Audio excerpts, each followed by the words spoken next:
Take Time to Be Holy by Sheila Fitzgerald. Jesus said to him, "You shall love the Lord your God with all your heart, and with all your soul, and with all your mind. This is the first and great commandment, and the second is like it. You shall love your neighbor as yourself." Matthew chapter 22, verses 37 to 39. I am not sure about you, but for me, when I hear the word holiness, I think of biblical saints from long ago. To be even more honest, I think of holiness as something unattainable, which is a lie from the enemy of our souls. Holiness is God's moral character at work in Holy Spirit-filled followers of Jesus Christ. By the grace of God, it is something we all can and should strive for in our lives. In England, in the early 1800s, British church treasurer William Dunn Longstaff wrote the lyrics to "Take Time to Be Holy."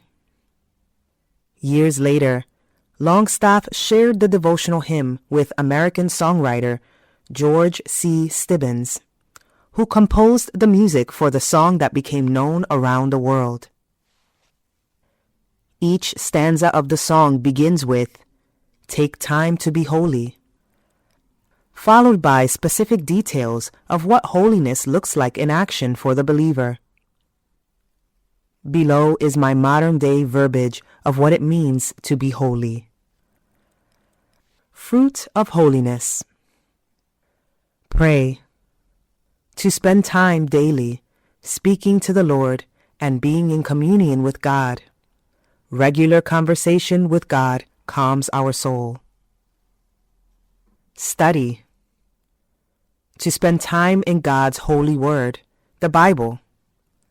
Not just reading it, but applying what we learn by putting it into practice in our daily lives. Fellowship. To be friends with God's children, doing life with other Christ followers, encouraging and uplifting one another. Serve. To help the weak and poor, graciously giving of our time, talents, and treasures to those in need, whether in or outside of the church house walls. Seek. To yearn for His blessings. To be filled with His Holy Spirit, allowing Him to work in and through us in all we say and do for the glory of God.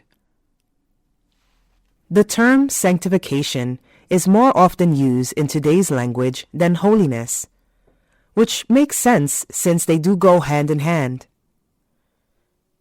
To sanctify something is to set it apart. When we ask God for and allow God's Holy Spirit to sanctify us, He sets us apart, making us holy. Bottom line, in order to walk in God's holiness, we must first be sanctified, set apart by Him. Which fruit of holiness listed above comes easily to you?